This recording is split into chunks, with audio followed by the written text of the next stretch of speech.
तो हमने अभी तक जितनी भी डेफिनेशंस और फॉर्मुलेस देखे हैं इनको यूज करना सीखते हैं। उसके लिए हम लोग एक लॉ पढ़ेंगे which is called law of equivalence. तो पहले इसके बारे में बात करते हैं और फिर देखते हैं कि इन डेफिनेशंस को यूज कैसे करते हैं। तो एक बहुत ही सिंपल सा लॉ है। इसको अपन एक इक्वेशन या केमिकल रिएक्शन के थ्रू देखें। जैसे मान लो अपने पास कोई केमिकल रिएक्शन है 2A plus 3B giving 4C plus 5D। इससे कि केमिकल रिएक्शन हमने पढ़ना सीखा है। तो हम लोग इसको यूज कैसे करते हैं, इस केमिकल इक्वेशन को हम लोग पढ़ते कैसे थे। हम लोग अभी तक इसको पढ़ते थे इन टर्म्स ऑफ मोल्स। हम बोलते थे कि अगर ऐसा एक रिएक्शन है तो हम बोलते हैं कि 2 mole of A will combine with 3 moles of B, और जब ऐसा होगा तो 4 मोल C के बनेंगे और 5 मोल D के बनेंगे। ये हमने पढ़ा है अभी तक। तो जो चीज हमने मोल्स के लिए पढ़ा है उसी चीज को हम लोग इक्विवेलेंट के टर्म्स में पढ़ेंगे। मोल के टर्म्स में 2 mole of A combines with 3 moles of B to give 4 moles of C and 5 moles of D। और इसी को अगर मैं इक्विवेलेंट के टर्म्स में पढ़ना चाहूं तो हम ऐसा बोल सकते हैं कि 1 equivalent of A combines with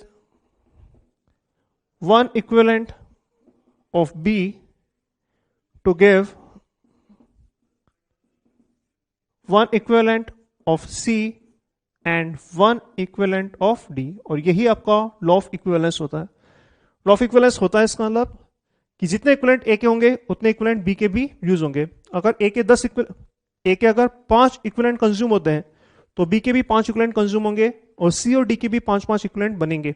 इससे फर्क नहीं पड़ता कि इनका स्टैचोमेट्रिक कोफिशिएंट यहाँ पे कितना है, इससे फर्क नहीं पड़ेगा।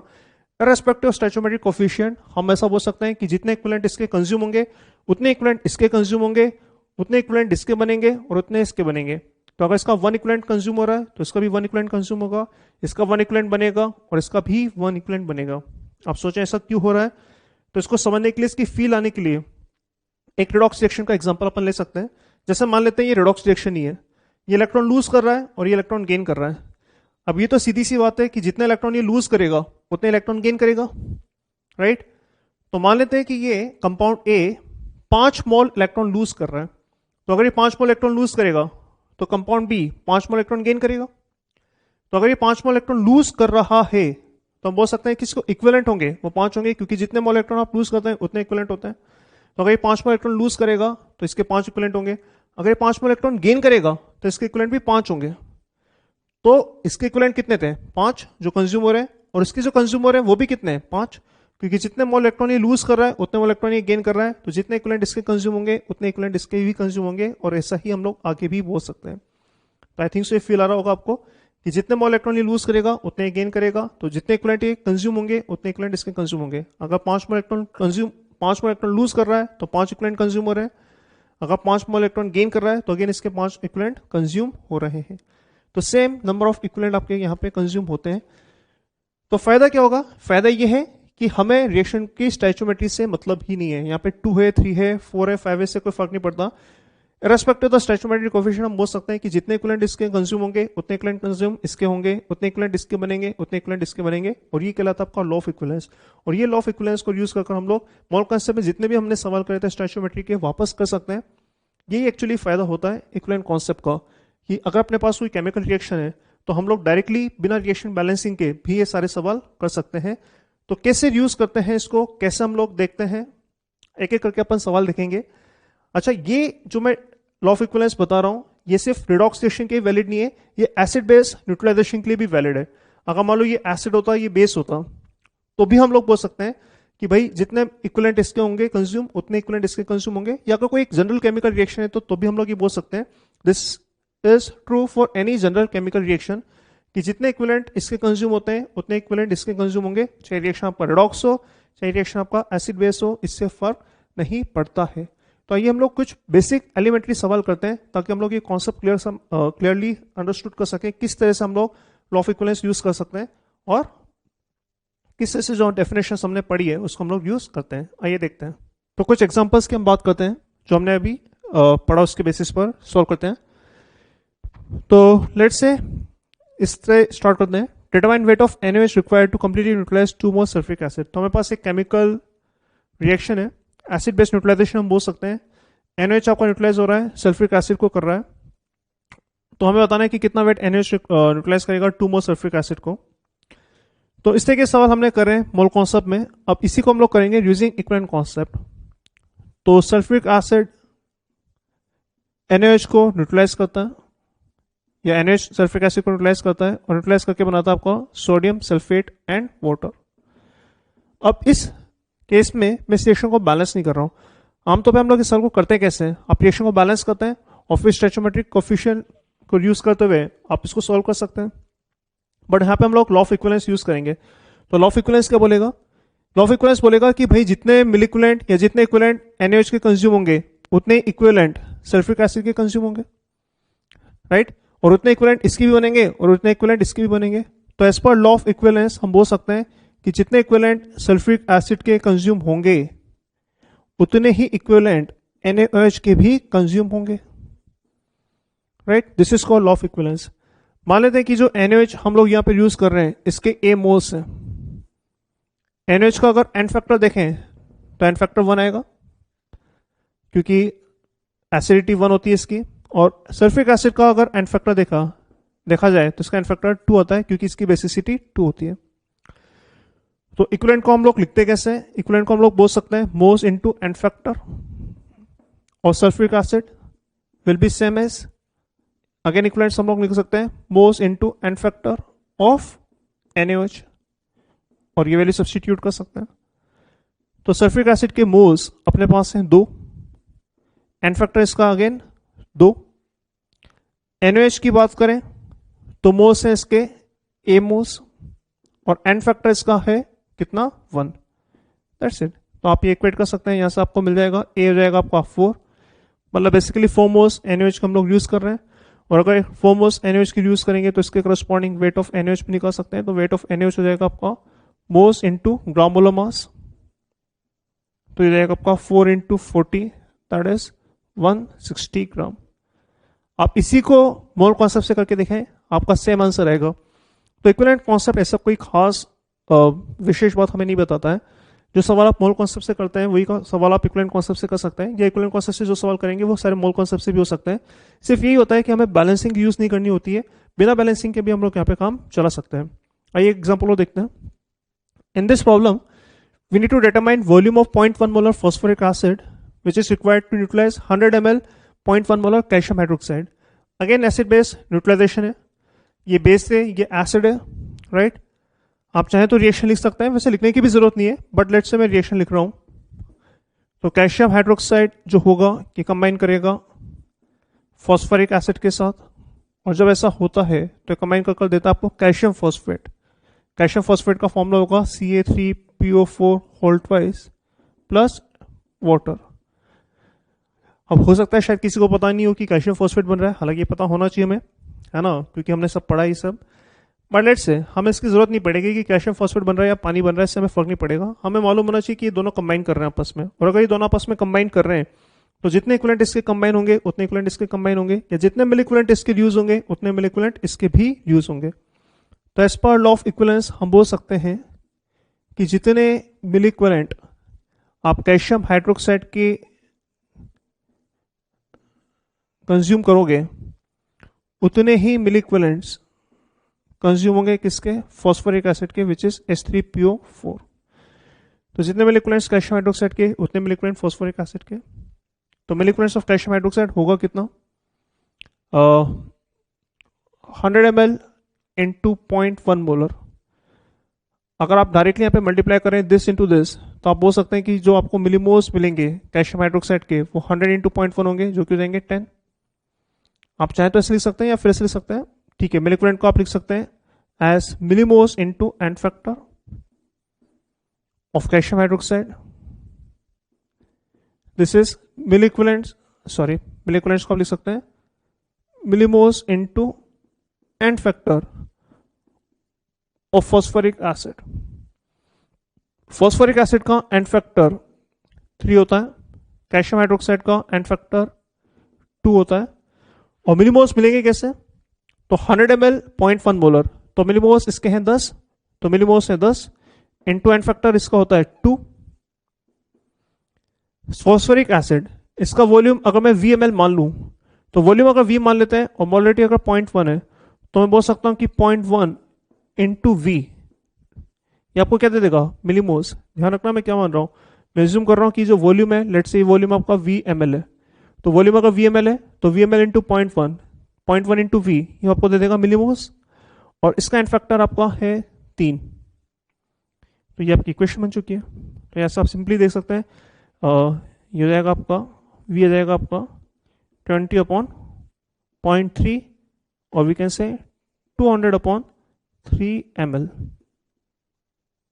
अगेन इस सेक्शन को आप बैलेंस करें और मोल कॉन्सेप्ट लगाएं तो यही आंसर आएगा। तो जो सवाल हम लोग मोल कॉन्सेप्ट में कर रहे हैं वही सवाल हम लोग इक्विवेलेंट कॉन्सेप्ट में कर रहे हैं। फंडा ये है कि यहाँ पे हमें बैलेंसिंग की जरूरत नहीं पड़ रही है और लॉ ऑफ इक्विवेलेंस को यूज कर सेम सवाल को किया जा सकता है। आइए कुछ एग्जांपल और अपन आगे देखते हैं इसके। तो ये एक दो सवाल और करते हैं। जैसे पहले सवाल के अंदर आपसे पूछा है कि determine weight of sodium carbonate that react with 100 ml 0.1 molar HCl। Sodium carbonate और HCl का रिएक्शन करवा रहे हैं।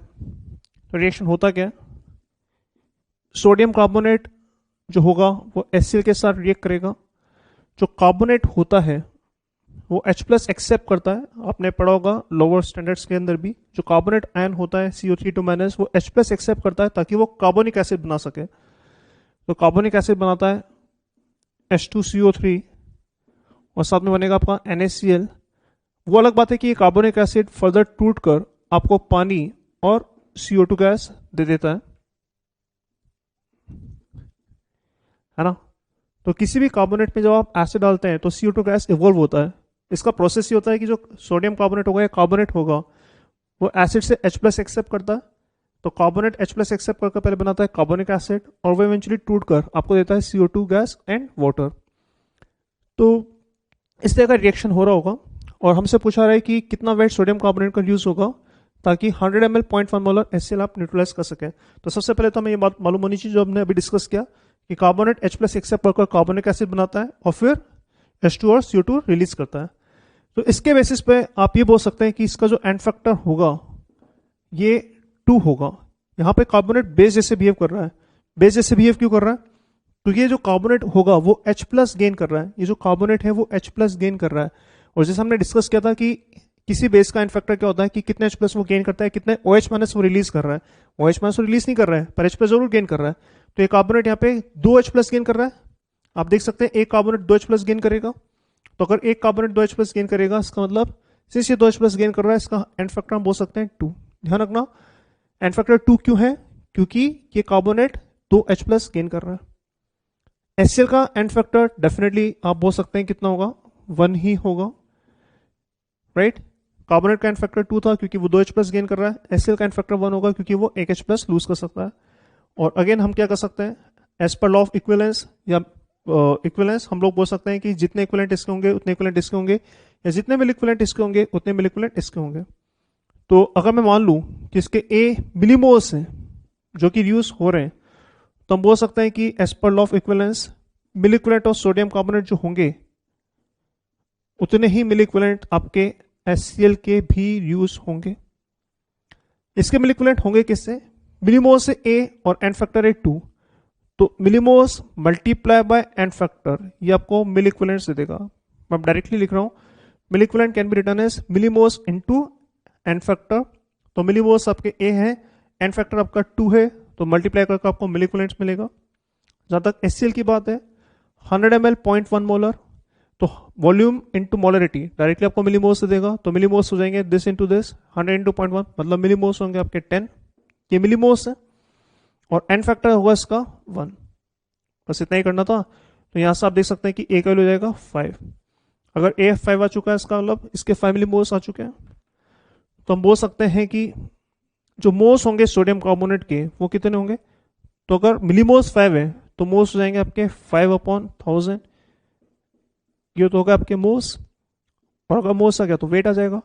वेट कैसे आएगा, ग्राम मोलर मास से मल्टीप्लाई करते हुए।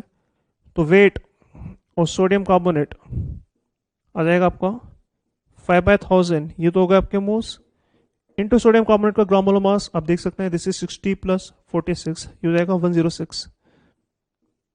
तो 106, तो 106 इंटू 5 530/1000, तो ये हो जाएगा आपका 0.53 grams,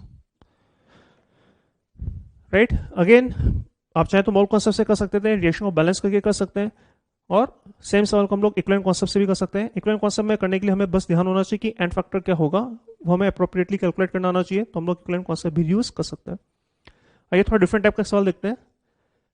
Determine most of ammonia gas which is needed to pass into 30 ml 1 normal sulfuric acid solution so that its normality reduces to 0.2 molar। क्या बोल रहा है, आपके पास एक सॉल्यूशन है सल्फ्यूरिक एसिड का, इसमें आपको अमोनिया डालना है, और जब आप अमोनिया डालेंगे तो सल्फ्यूरिक एसिड के साथ वो रिएक्ट करेगा, और रिएक्ट करेगा तो इसकी जो नॉर्मलिटी होगी वो डिक्रीज करेगी, और डिक्रीज होते हुए होगी 0.2 नॉर्मल। तो हमें बताना है कि बेसिकली ऐसा करने के लिए कितने मोल अमोनिया को आप ऐड करेंगे। ग्राफिकली अगर इस सवाल को हम लोग रिप्रेजेंट करें तो आप बोल सकते हैं कि भाई हमारे पास सॉल्यूशन था 30 ml 1 नॉर्मल सल्फ्यूरिक एसिड, ये हमारे पास सॉल्यूशन था, और इसमें आप अमोनिया के लेट से ए मोल अमोनिया आप इसके अंदर ऐड कर रहे हैं। तो of course ammonia sulphuric acid के साथ रिएक्ट करेगा, और रिएक्ट करेगा तो इसका अमाउंट कम होगा, अमाउंट कम होगा तो इसका नॉर्मलिटी भी डेफिनेटली कम होगा। तो नॉर्मलिटी कम होते हुए 1 से होते हुए कम होते हुए रह गई 0.2 नॉर्मल। हम यहाँ पे एज्यूम करेंगे कि अमोनिया गैस को ऐड करने से सॉल्यूशन के वॉल्यूम में कोई खास अंतर नहीं आएगा। किसी गैस को अगर आप लिक्विड में ऐड करते हैं तो ऐसा नहीं कि वॉल्यूम बहुत सिग्निफिकेंट अमाउंट से चेंज होता है, वॉल्यूम ऑलमोस्ट उतना ही होता है जितना पहले था, तो बाद में भी वॉल्यूम आपका 30 ml ही होगा, तो वॉल्यूम उतना ही रहेगा, बट नॉर्मलिटी आपकी 1 से हो जाएगी कितनी, 0.2। कैसे करें, तो देखो नॉर्मलिटी पता है, वॉल्यूम इन ml पता है, मल्टीप्लाई करके मैं इनिशियल मिलिक्विलेंट्स निकाल सकता हूं। तो मिलिक्विलेंट्स जो इनिशियली होंगे सल्फ्यूरिक एसिड के, नॉर्मलिटी इंटू वॉल्यूम इन ml से मल्टीप्लाई करते हुए बोल सकते हैं कि मिलिक्विलेंट्स हो जाएंगे 30।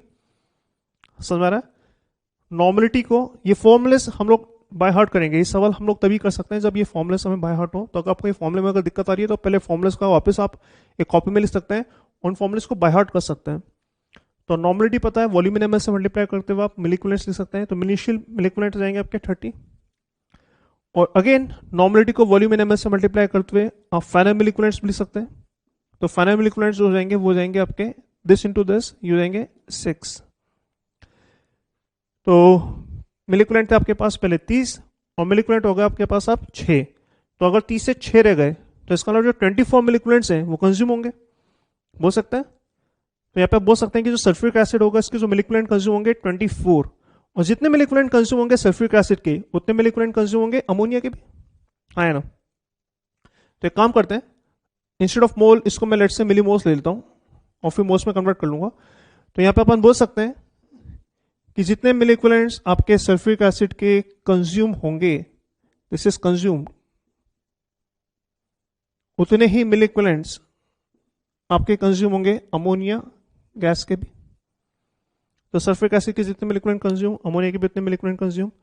तो सल्फ्यूरिक एसिड के मिलिक्विलेंट कंज्यूम होंगे कितने, तो 30 थे 6 रह गए, तो इसके मिलिक्विलेंट कंज्यूम होंगे 24, राइट।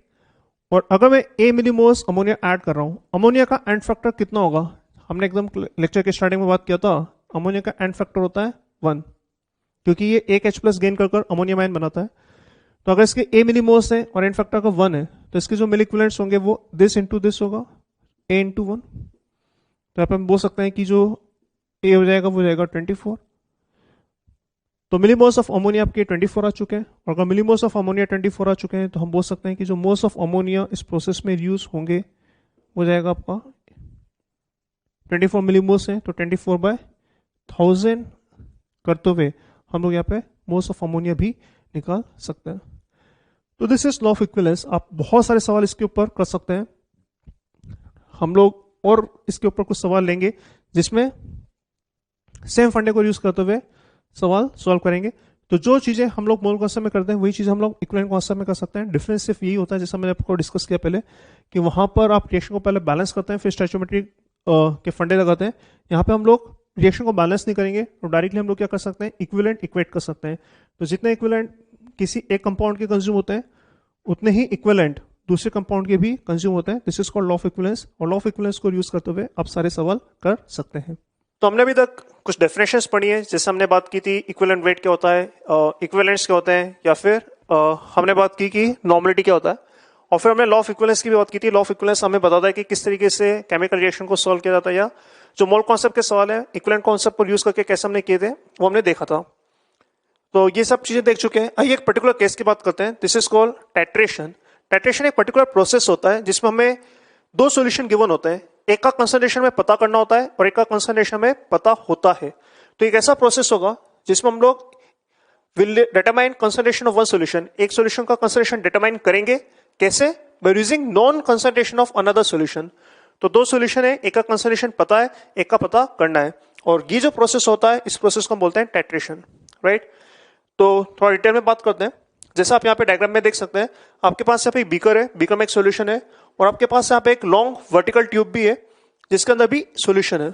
ये जो लॉन्ग वर्टिकल ट्यूब है ये दिस इज कॉल्ड ब्यूरेट, और ये कैलिब्रेटेड ट्यूब होता है। कैलिब्रेटेड का मतलब ये होता है कि यहाँ पे मार्किंग्स होंगी, इस मार्किंग से आप ये डिटरमाइन कर सकते हैं कि किसी भी मोमेंट पर कितना वॉल्यूम है। जैसे मान लेते हैं कि यहाँ पर इनिशियली जो है कि 100 ml के करस्पॉन्डिंग रीडिंग शो कर रहा है। अगर 100 ml के करस्पॉन्डिंग रीडिंग शो कर रहा है तो बोल सकता हूँ कि इनिशियल वॉल्यूम जो होगा उसके अंदर वो आपका 100 ml होगा। तो ये जो लॉन्ग वर्टिकल ट्यूब होता है calibrated, this is called burette, और इसमें जो सॉल्यूशन हम लोग रखते हैं इसको हम बोलते हैं titrant. This is called titrant. Titrant एक ऐसा सॉल्यूशन होगा which is a solution of non concentration, मतलब इसकी कंसंट्रेशन हमें ऑलरेडी पता है। और नीचे जो बीकर है इसमें भी एक सॉल्यूशन रखना है अपन, इसको हम बोलते हैं टाइट्रेट। टाइट्रेट वो सॉल्यूशन होगा जिसकी कंसंट्रेशन हमें पता करनी है, राइट। तो दो सॉल्यूशन है which is titrate and titrant. Titrate वो सॉल्यूशन जिसकी कंसंट्रेशन में पता है, टाइट्रेट वो सॉल्यूशन जिसकी कंसंट्रेशन में पता करनी है। कैसे करेंगे? आप देख सकते हैं कि यहाँ पे हमारे पास एक की होगा। इस की को जब हम लोग ओपन करेंगे तो ड्रॉप बाय ड्रॉप टाइट्रेंट इसके अंदर ऐड होता जाएगा। तो ये सॉल्यूशन धीरे धीरे इसके अंदर ऐड होगा, और होता क्या है, ये टाइट्रेट केमिकली रिएक्ट करता है टाइट्रेट के साथ। जैसे मान लो अगर ये एसिड है और ये बेस है तो एसिड बेस न्यूट्रलाइजेशन होता रहेगा। तो आप इस टाइट्रेंट को ऐड करेंगे इसके अंदर, और कब तक? ये तब तक ऐड करते हैं जब तक इनके बीच में रिएक्शन कंप्लीट ना हो जाए। तो ये हम लोग ड्रॉप बाय ड्रॉप ऐड करते जाएंगे करते जाएंगे करते जाएंगे करते जाएंगे, और सॉल्यूशन को एनालाइज करते जाएंगे, और ये हमें तब तक ऐड करना है जब तक इनके बीच में रिएक्शन कंप्लीट ना हो जाए। जब इनके बीच में रिएक्शन कंप्लीट हो जाता है तो एक पॉइंट आता है, इस पॉइंट को हम बोलते हैं इक्विवेलेंस पॉइंट या फिर एंड पॉइंट। एंड पॉइंट और इक्विवेलेंस पॉइंट का मतलब ये होता है कि इन दोनों के बीच में केमिकल रिएक्शन कंप्लीट हो चुकी है। इसको भी हम लोग लिखेंगे भी सही। तो टाइट्रेट और टाइट्रेट के बीच में जहां पे केमिकल रिएक्शन कंप्लीट हो जाता है वो कहलाता है इक्विवेलेंस पॉइंट, और लिख ही लेते हैं इनफैक्ट। तो हम अगर इक्विवेलेंस पॉइंट को डिफाइन करना चाहें, इक्विवेलेंस पॉइंट या फिर एंड पॉइंट, तो इक्विवेलेंस पॉइंट और एंड पॉइंट को हम लोग डिफाइन कर सकते हैं। This is the point at which reaction between titrate and titrant gets completed. इनके बीच में रिएक्शन कंप्लीट हो जाएगा। ऐसा पॉइंट जहां पे इनके बीच में रिएक्शन कंप्लीट हो जाता है इसको हम बोलते हैं इक्विवेलेंस पॉइंट। तो ये हम लोग ड्रॉप बाय ड्रॉप ऐड करें इसके अंदर तब तक जब तक इनके बीच में रिएक्शन कंप्लीट ना हो जाए। जैसी रिएक्शन कंप्लीट होगी इस पॉइंट को हम बोलेंगे इक्विवेलेंस पॉइंट या फिर एंड पॉइंट। सवाल ये कि हमें पता कैसे चलेगा कि इक्विवेलेंस पॉइंट आ चुका है या एंड पॉइंट आ चुका है, क्योंकि हम ड्रॉप बाय ड्रॉप ऐड तो कर रहे हैं, इसको एनालाइज भी कर रहे हैं, पर हमें पता कैसे चलेगा कि एंड पॉइंट आ चुका है या इक्विवेलेंस पॉइंट आ चुका है। तो ये पता करने के लिए कि एंड पॉइंट या इक्विवेलेंस पॉइंट आ चुका है, हम लोग एक कंपाउंड ऐड करते हैं इसके अंदर जिसको बोला जाता है इंडिकेटर। इंडिकेटर एक ऐसा कंपाउंड होगा जो रिएक्शन में पार्टिसिपेट नहीं कर रहा है, इन दोनों के बीच में जो रिएक्शन है उसमें इसका कोई रोल नहीं है, पर फिर भी एक ऐसा कंपाउंड होगा जो हमें बताएगा कि एंड पॉइंट इक्विवेलेंस पॉइंट आ चुका है। कैसे देखते हैं? तो इंडिकेटर एक ऐसा कंपाउंड होगा which will indicate end point और इक्विवेलेंस पॉइंट। ये हमें बताएगा कि एंड पॉइंट या इक्विवेलेंस पॉइंट आ चुका है। कैसे? By changing colour of solution. By changing colour of solution. Solution मतलब यहां पे अपन बात करें इस पर्टिकुलर सॉल्यूशन की, टाइट्रेट की बात कर रहे हैं अपन। मान लेते हैं ये सॉल्यूशन आपका कलरलेस है, आप इसके अंदर टाइट्रेट ऐड कर रहे हैं, राइट। और मान लेते हैं कि हमने यहाँ पे एक पर्टिकुलर इंडिकेटर यूज करा है, फिनोप्टोलीन, मिथाइल ऑरेंज, ऐसे बहुत सारे इंडिकेटर होते हैं। मान लो एक पर्टिकुलर इंडिकेटर मैंने यूज करा है, मान लो सॉल्यूशन कलरलेस था, आप इसके अंदर ऐड कर रहे हैं, ऐड करते जा रहे हैं, आप सडनली देखेंगे कि आफ्टर सम टाइम ये सॉल्यूशन कलरलेस से लेट्स से पिंक कलर का हो गया, आपने इसने कलर चेंज कर लिया है। तो अगर ये पहले कलरलेस था और सडनली इसका कलर चेंज होकर पिंक कलर आ गया तो इसका मतलब कुछ चेंज हुआ है। वो चेंज हुआ क्या है, मतलब कुछ तो हुआ है, वो हुआ क्या है, इनके बीच में रिएक्शन कंप्लीट हो चुकी है। तो जैसे ही कलर चेंज होता है हमें ये इंडिकेशन मिलता है, हमें ये पता चलता है कि एंड पॉइंट या इक्विवेलेंस पॉइंट आ चुका है। अभी वर्क कैसे करता है इसको हम लोग कभी आगे देखेंगे कि इंडिकेटर किस तरह से कलर चेंज करता है या इसको कैसे पता चलता है कि भाई एंड पॉइंट या इक्विवेलेंस पॉइंट आ चुका है। अभी इज ऑफ नाउ सिर्फ हम ये समझ रहे हैं कि इसका फंक्शन क्या है। इसका फंक्शन है टू इंडिकेट एंड पॉइंट और इक्विवेलेंस पॉइंट, और कैसे, by changing colour of solution. तो जैसे सॉल्यूशन का कलर चेंज होगा हमें पता चल जाएगा कि एंड पॉइंट और इक्विवेलेंस पॉइंट आ चुका है। तो ये पूरा प्रोसेस कहलाता है टाइट्रेशन। तो टाइट्रेशन में हमारे पास दो सॉल्यूशन है, टाइट्रेंट एंड टाइट्रेट। इनके बीच में केमिकल रिएक्शन होगा। कब तक होगा? जब तक इनके बीच में रिएक्शन कंप्लीट ना हो जाए। जब इस रिएक्शन को कंप्लीट हो जाता है इसको हम बोलते हैं इक्विवेलेंस पॉइंट या फिर एंड पॉइंट। ये एक ऐसा पॉइंट होगा जहां पर रिएक्शन के बीच में कंप्लीट हो चुकी है। पता कैसे चलेगा? पता करने के लिए हम लोग इसके अंदर ऐड करेंगे इंडिकेटर। इंडिकेटर ये इंडिकेट करेगा कि एंड पॉइंट और इक्विवेलेंस पॉइंट आ चुका है। कैसे? By changing colour solution. आइए एक दो एग्जांपल देखते हैं इसके अंदर, हम थोड़ा और डिटेल में इसको पढ़ सकते हैं। जैसे एक एग्जांपल देखते हैं अपन, मान लेते हैं कि टाइट्रेट हमारे पास 0.1 मोलर NaOH सॉल्यूशन है। तो ये कैसा सॉल्यूशन, इसकी कंसंट्रेशन मुझे मालूम है 0.1 मोलर, राइट। और टाइट्रेट हमारे पास let's say x molar HCl है। यहाँ पे x हमें अननोन है, x हमें डिटरमाइन करना है। आपको इसका वॉल्यूम जरूर गिवन होगा कि ये जो सॉल्यूशन है इसका वॉल्यूम 100 ml है लेट्स से। तो 100 ml x मोलर HCl है, इसकी कंसंट्रेशन हमें पता करनी है। और टाइट्रेट हमारे पास 0.1 मोलर NaOH है। हम करेंगे क्या? ब्यूरेट के अंदर NaOH को ऐड करेंगे। आप देख सकते हैं लेट्स से ये इनिशियल t को 0 के करस्पॉन्डिंग रीडिंग है। तो t को 0 के करस्पॉन्डिंग रीडिंग लेट्स से आपका 100 ml है। तो t को 0 के करस्पॉन्डिंग अगर रीडिंग 100 ml होगा तो मैं बोल सकता हूं कि इनिशियल जो वॉल्यूम होगा इस ब्यूरेट में वो 100 ml होगा। और 25 ml मान लेते ये रीडिंग है आपका corresponding to equivalence point. This is at equivalence point. तो इक्विवेलेंस पॉइंट के करस्पॉन्डिंग रीडिंग आपको 25 ml है। इट मींस जब इनके बीच में रिएक्शन कंप्लीट हो जाएगा, जब ये रिएक्शन कंप्लीट हो जाएगा तब इसके अंदर 25 ml वॉल्यूम बचेगा। तो अगर इनिशियली 100 ml है और 25 ml बाद में बचा है तो क्या हम सोच सकते हैं कि कितना वॉल्यूम यूज होगा रिएक्शन के अंदर? तो 100 ml इनिशियली था और जब रिएक्शन कंप्लीट हो गया तो 25 ml बचेगा। 25 ml बचने का मतलब बेसिकली ये जो आपका डिफरेंस होगा इतना कंज्यूम हो जाएगा, ये डिफरेंस हो जाएगा आपका 75 ml। तो ये इन्फॉर्मेशन में गिवन है और लेट्स हमें पता करना है कि HCl का कंसंट्रेशन कितना होगा। तो कैसे करेंगे? आप इनके बीच में केमिकल रिएक्शन लिख सकते हैं। केमिकल रिएक्शन हो जाएगा आपका HCl plus NaOH giving NaCl plus H2O, right.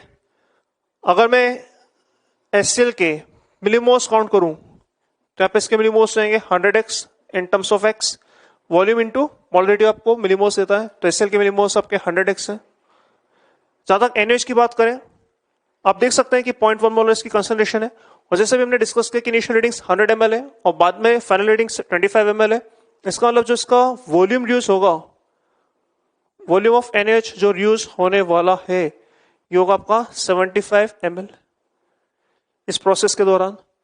तो 75 ml और कंसंट्रेशन 0.1 मोलर है, तो इसके जो मिलीमोल्स होंगे हम बोल सकते हैं कि इसके जो मिलीमोल्स यूज होने वाले हैं, ये मिलीमोल्स यूज होंगे 75 इंटू 0.1 दैट इज 7.5 मिलीमोल्स। तो इस NaOH की जो मिलीमोल्स यूज हो रहे हैं वो 7.5 मिलीमोल्स हो रहे हैं और ये 7.5 मिलीमोल्स न्यूट्रलाइज कर रहे हैं 100x मिलीमोल्स ऑफ HCl को। आप देख सकते हैं 1:1 का रिएक्शन है, तो जितने मिलीमोल्स HCl के कंज्यूम होंगे उतने मिलीमोल NaOH के कंज्यूम होंगे।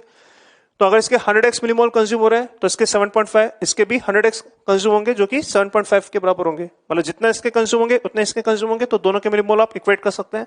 तो यहां से मैं बोल सकता हूं कि 100x विल बी 7.5। क्लियर हो रहा है आपको समझ में?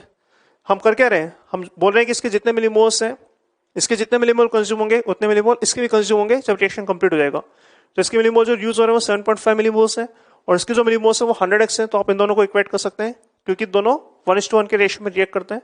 तो यहां से आप क्लियरली देख सकते हैं कि जो x हो जाएगा, x जाएगा आपका 7.5 इंटू 10⁻²। तो ये x आ चुका है और ये x आपका बेसिकली अननोन कंसंट्रेशन था HCl का। तो आप देख सकते हैं कि किस तरीके से हम एक अननोन सॉल्यूशन का कंसंट्रेशन डिटरमाइन कर सकते हैं using the process of titration. ये कहलाता है टाइट्रेशन। इसी को हम लोग थोड़ा डिटेल में पढ़ेंगे। यहां पर एक छोटा सा पॉइंट और नोट कर लेते हैं। ये जो टाइट्रेशंस हम लोग पढ़ने वाले हैं, ये टाइट्रेशंस हम लोग जो पढ़ने वाले हैं इनको बेसिकली हम दो कैटेगरी में डिवाइड करने वाले हैं। One will be acid base titration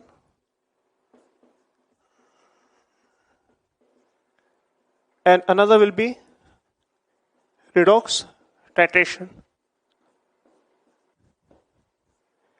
acid base titration का मतलब ये होगा कि टाइट्रेट और टाइट्रेट आपके एसिड बेस होंगे, एक एसिड होगा तो दूसरा आपका बेस होगा, राइट। जैसे यहाँ पे इस पर्टिकुलर केस को अपन एसिड बेस टाइट्रेशन बोल सकते हैं क्योंकि आपने एक HCl ले रखा है और NH ले रखा है। और दूसरा होगा रिडॉक्स टाइट्रेशन। रिडॉक्स टाइट्रेशन का मतलब ये होता है कि यहाँ पर कोई ना कोई ऑक्सीडाइजिंग एजेंट होगा, यहाँ पे रिड्यूसिंग एजेंट होगा, या यहाँ पे ऑक्सीडाइजिंग एजेंट होगा तो यहाँ पे रिड्यूसिंग एजेंट होगा, तो म्यूचुअल रिडक्शन ऑक्सीडेशन होगा, एक का ऑक्सीडेशन होगा एक का रिडक्शन होगा, और जो रिएक्शन का नेचर होगा वो होगा रिडॉक्स रिएक्शन।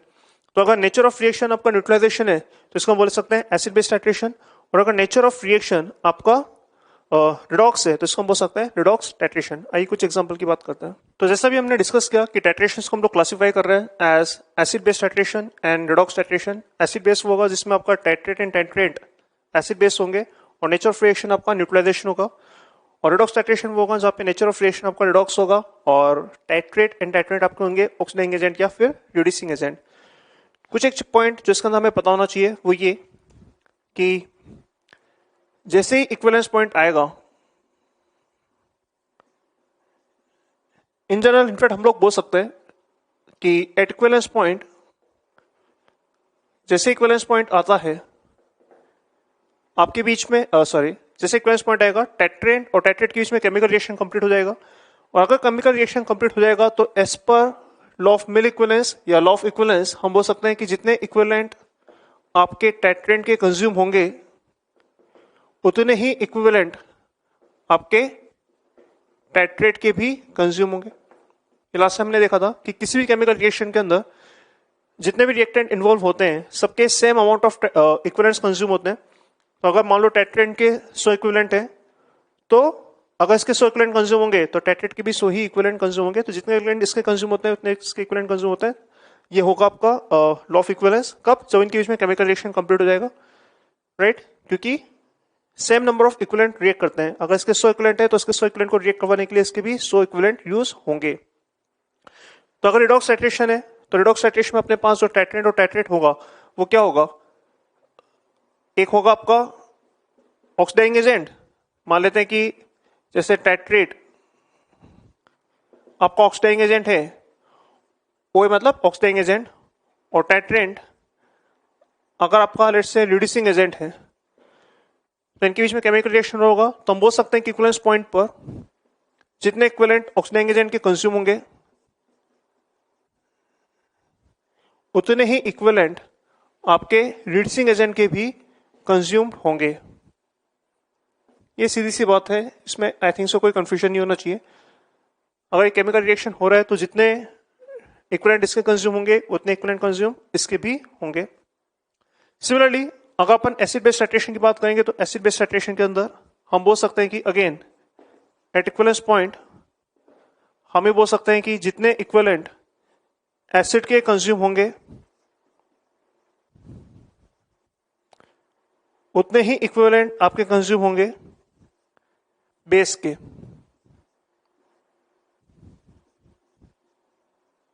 अगेन यहाँ पे आप टाइट्रेट और टाइट्रेट कुछ भी ले लो, अगर मान लो टाइट्रेट में एसिड लेता हूं तो टाइट्रेट आपका बेस होगा, या अगर इसको मैं टाइट्रेट ले लेता हूं तो ये टाइट्रेट हो जाएगा। तो किसी को आप टाइट्रेट या टाइट्रेट ले सकते हैं। पॉइंट है कि जब इक्विवेलेंस पॉइंट आ जाएगा इनके बीच में रिएक्शन कंप्लीट हो जाएगा तो जितने मेल इक्विवेलेंट या इक्विवेलेंट इसके कंज्यूम होंगे उतने इक्विवेलेंट इसके कंज्यूम होंगे। रिडॉक्स में भी यही होगा कि जितने इक्विवेलेंट इसके कंज्यूम होंगे उतने इक्विवेलेंट इसके भी कंज्यूम होंगे। तो ये फंडा ध्यान रखना है कि इक्विवेलेंट पॉइंट जब आता है तो आप इक्विवेलेंट इक्वेट कर सकते हैं किसके, टाइट्रेट एंड टाइट्रेट के। अगर वो एसिड बेस है तो उनके इक्विवेलेंट इक्वेट कर देंगे, और अगर वो ऑक्सीडाइजिंग एजेंट है रिड्यूसिंग एजेंट है तो इनके भी इक्विवेलेंट आप इससे से इक्वेट कर सकते हैं। कुछ एग्जांपल देखते हैं, आइए। तो ये एग्जांपल देखते हैं, सिंपल एग्जांपल। इससे एक एग्जांपल हमने लास्ट टाइम भी देखे थे, पर यहाँ पे हम लोग इक्विवेलेंस पॉइंट ये वर्ड भी यूज कर रहे हैं। एग्जांपल क्या है कि if 100 ml 0.1 molar Na solution is required to attain equivalence point in utilizing 200 ml x molar sulfuric acid, then determine the value of x।